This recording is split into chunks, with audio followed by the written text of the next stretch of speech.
বন্ধুরা, আজকের আমার শর্ট ভিডিওর বিষয়বস্তু হলো চন্দ্রমল্লিকা গাছের পরিচর্যা, প্রতিস্থাপন, ডাল থেকে চারা তৈরির পদ্ধতি। বন্ধুরা, চন্দ্রমল্লিকা গাছ এর আগে আমি কিন্তু পরিচর্যার ভিডিও তোমাদের দেখিয়েছিলাম। চন্দ্রমল্লিকা গাছ যদি তোমরা তোমাদের শীতের বাগানে প্রচুর পরিমাণে ফুল পেতে চাও, তাহলে এখন থেকেই চন্দ্রমল্লিকা গাছের চারা প্রতিস্থাপন করতে হবে। চন্দ্রমল্লিকা গাছের চারা প্রতিস্থাপন করার আগে চন্দ্রমল্লিকা গাছের চারা তৈরি করতে হবে। যে সমস্ত মাদার প্ল্যান্টের শাখার ডাল আসছে, সে সমস্ত শাখার ডাল থেকে খুব সহজেই তোমরা কিন্তু এই মুহূর্তে চারা তৈরি করে নিতে পারবে।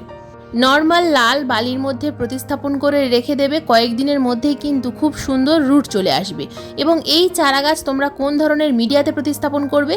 তো শীতের বাগানের জন্য আমরা যে ধরনের মিডিয়া তৈরি করি, এখানে দেখো 2 মুঠো নর্মাল মাটি আছে, 1 মুঠো কম্পোস্ট, 1 মুঠো বালি, আর সঙ্গে সামান্য পরিমাণ আছে ট্রাইকোডার্মা ভিরিডি।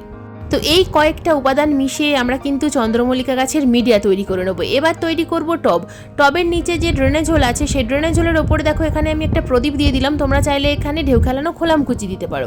তো তারপর আমি মিডিয়া ভরে দিয়ে গাছটাকে খুব সাবধানে ঠিক মিডিল বরাবর প্রতিস্থাপন করে দেবো।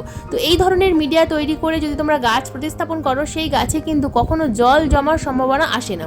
তো দেখো, গাছ প্রতিস্থাপন করার পর দিয়ে দিলাম ভরপুর মাত্রায় জল, এবং জল সঙ্গে সঙ্গেই তোমরা দেখতে পাবে যে ড্রেনেজ হোলের নিচ থেকে কিন্তু বেরিয়ে আসছে। তোমরা চাইলে 70% সিন্ডার এবং 30% কম্পোস্ট মিশিয়েও গাছ প্রতিস্থাপন করতে পারো।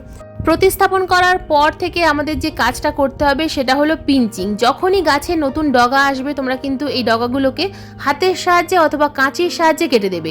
চন্দ্রমল্লিকা গাছের যত বেশি পিঞ্চিং করবে, গাছ কিন্তু তত বেশি ঝোপালো হবে। ধীরে ধীরে গাছ যত বেশি ঝোপালো হবে, টবের সাইজ কিন্তু পরিবর্তন করতে হবে। প্রথমে আমরা 3 ইঞ্চি সাইজের টবে প্রতিস্থাপন করেছিলাম, তারপর 6 ইঞ্চি, তারপর 8 ইঞ্চি, তারপর 10 ইঞ্চি।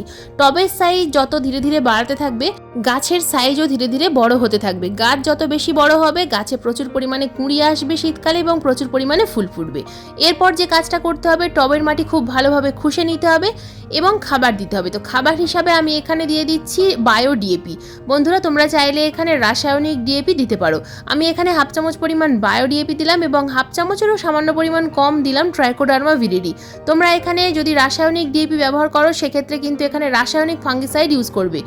রাসায়নিক কোনো খাবারের সাথে ট্রাইকোডার্মা ভিরিডি কিন্তু ব্যবহার করা যায় না। বন্ধুরা, এই খাবার প্রয়োগ করার পর দিয়ে দিলাম ভরপুর মাত্রায় জল। যদি তোমরা ডিএপি ব্যবহার করতে না চাও, সেক্ষেত্রে 1 চামচ পরিমাণ হাড়ের গুঁড়ো এবং সঙ্গে 1 মুঠো পরিমাণ ইউজ করা চা পাতা দিলেও গাছের খুব ভালো গ্রোথ হয়। বন্ধুরা, এই সমস্ত খাবার প্রয়োগ করার পরে আমাদেরকে কিন্তু গাছের পাতায় কীটনাশক এবং ফাঙ্গিসাইড 15 দিন অন্তর অন্তর অবশ্যই স্প্রে করতে হবে। কীটনাশকের মধ্যে কাকা দিতে পারো, আর ফাঙ্গিসাইডের মধ্যে স্যাফ ফাঙ্গিসাইড ইউজ করতে পারো। আজকের শর্ট ভিডিও এই পর্যন্ত। ভিডিও ভালো লাগলে একটা লাইক এবং সাবস্ক্রাইব অবশ্যই করে দিও। ভিডিও দেখার জন্য তোমাদের সবাইকে জানাই অসংখ্য ধন্যবাদ।